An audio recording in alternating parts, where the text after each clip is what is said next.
بسم اللہ الرحمن الرحیم فتلقى آدم من ربه كلمات فتاب عليه إنه هو التواب الرحيم قلنا اهبطوا منها جميعا فإما يأتينكم مني هدى فمن تبع هداي فلا خوف عليهم ولا هم يحزنون والذين كفروا وكذبوا بآياتنا أولئك أصحاب النار هم فيها خالدون صدق الله العظيم وصدق رسول النبي الكريم وعلى ذلك من الشاهدين.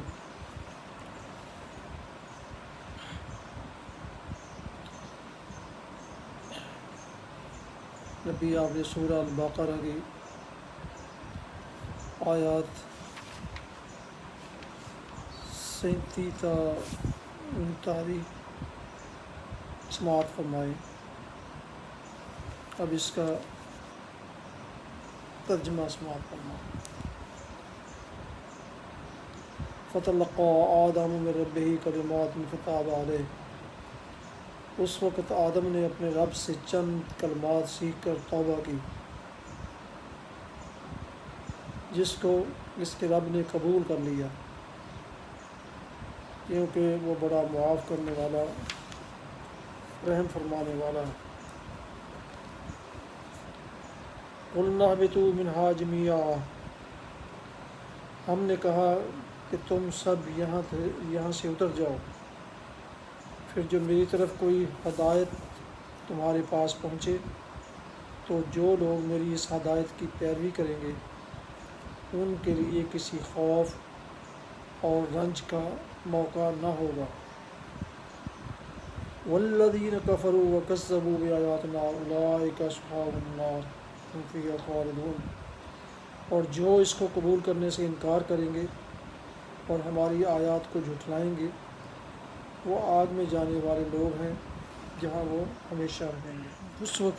اس وقت آدم نے اپنے رب سے چند کلمات سیکھ کر توبہ کی. یعنی آدم کو جب اپنے قصور کا احساس ہوا اور انہوں نے نافرمانی سے پھر فرمانبرداری کی طرف رجوع کرنا چاہا اور ان کے دل میں یہ خواہش پیدا ہوئی کہ اپنے رب سے اپنی خطا معاف کروائیں تو انہیں وہ الفاظ نہ ملتے تھے جن کے ساتھ وہ خطا بخشی کے لیے دعا کر سکتے. اللہ نے ان کے حال پر رحم فرما کر وہ الفاظ بتا دیے. توبہ کے اصل معنی رجوع کرنے اور پلٹنے کے ہیں. بندہ کی طرف سے توبہ کے معنی یہ ہے کہ وہ سرکشی سے باز آ گیا, طریقے بندگی کی طرف پلٹ آیا. اور خدا کی طرف سے توبہ کے معنی یہ ہیں کہ وہ اپنے شرمسار غلام کی طرف رحمت کے ساتھ متوجہ ہو گیا, پھر سے نظر عنایت اس کی طرف مائل ہو گئی.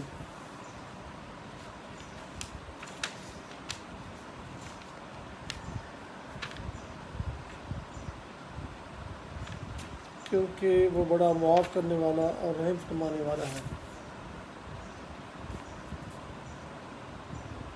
قرآن اس نظریے کی تردید کرتا ہے کہ گناہ کے نتائج لازمی ہیں اور وہ بہرحال انسان کو بھگتنے ہی ہوں گے. یہ انسان کے اپنے خود ساختہ گمراہ کن نظریات میں سے ایک بڑا گمراہ کن نظریہ ہے کیونکہ جو شخص ایک مرتبہ گناہ کارانہ زندگی میں مبتلا ہو گیا اس کو یہ نظریہ ہمیشہ کے لیے مایوس کر دیتا ہے. اور اگر اپنی غلطی پر متنبہ ہونے کے بعد وہ سابق کی تلافی اور آئندہ کے لیے اصلاح کرنا چاہے تو یہ اس سے کہتا ہے کہ تیرے بچنے کی اب کوئی امید نہیں. جو کچھ تو کر چکا ہے اس کے نتائج بہرحال تیری جان کے لاگو ہی رہیں گے. قرآن اس کے برعکس یہ بتاتا ہے کہ بھلائی کی جزا اور برائی کی سزا دینا بالکل اللہ تعالیٰ کے اختیار میں ہے. تمہیں جس بھلائی پر انعام ملتا ہے وہ تمہاری بھلائی کا طبیعی نتیجہ نہیں ہے بلکہ اللہ کا فضل ہے, چاہے عنایت فرمائے چاہے نہ فرمائے. اسی طرح جس برائی پر تمہیں سزا ملتی ہے وہ بھی برائی کا طبیعی نتیجہ نہیں ہے کہ لازماً مترتب ہو کر ہی رہے، بلکہ اللہ پورا اختیار رکھتا ہے کہ چاہے معاف کر دے اور چاہے سزا دے دے۔ البتہ اللہ کا فضل اور اس کی رحمت اس کی حکمت کے ساتھ ہم رشتہ ہے۔ وہ چونکہ حکیم ہے اس لیے اپنے اختیارات کو اندھا دھند استعمال نہیں کرتا۔ جب کسی بھلائی پر انعام دیتا ہے تو یہ دیکھ کر ایسا کرتا ہے کہ بندے نے سچی نیت کے ساتھ اس کی رضا کے لیے بھلائی کی تھی، اور جس بھلائی کو رد کر دیتا ہے اسے اس بنا پر کرتا ہے کہ اس کی ظاہری شکل بھلے کام کی سی تھی، مگر اندر اپنے رب کی رضا جوئی کا خالص جذبہ نہ تھا۔ اسی طرح وہ سزا اس تصور پر دیتا ہے جو باغیانہ جسارت کے ساتھ کیا جائے اور جس کے پیچھے شرمساری کی بجائے مزید ارتکاب جرم کی خواہش موجود ہو، اور اپنی رحمت سے معافی اس قصور پر دیتا ہے جس کے بعد بندہ اپنے کیے پر شرمندہ اور آئندہ کے لیے اپنی اصلاح پر آمادہ ہو۔ بڑے سے بڑے مجرم، کٹے سے کٹے کافر کے لیے بھی خدا کے ہاں مایوسی اور ناامیدی کا کوئی موقع نہیں، بشرطے کہ وہ اپنی غلطی کا معترف، اپنی نافرمانی پر نادم اور بغاوت کی روش چھوڑ کر اطاعت کی روش اختیار کرنے کے لیے تیار ہو۔ ہم نے کہا کہ تم سب یہاں سے اتر جاؤ۔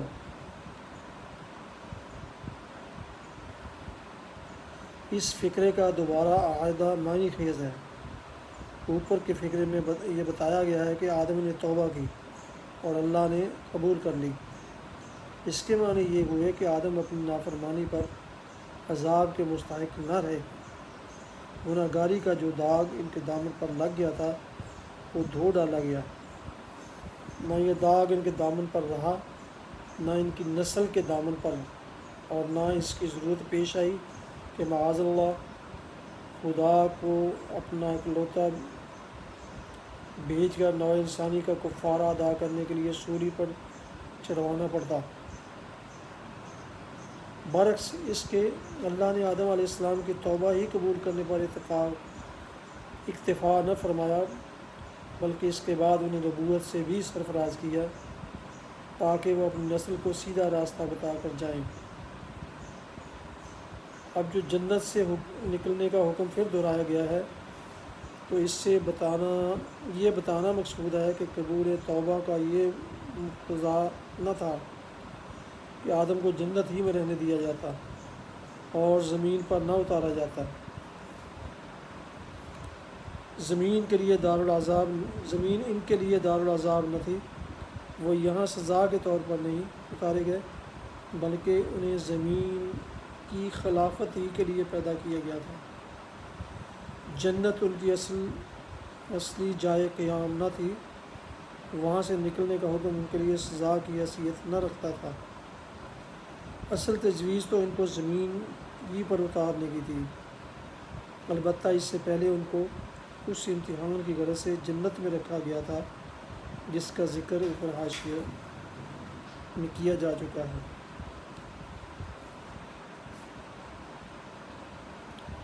اور جو اس کو قبول کرنے سے انکار کریں گے اور ہماری آیات کو جھٹلائیں گے۔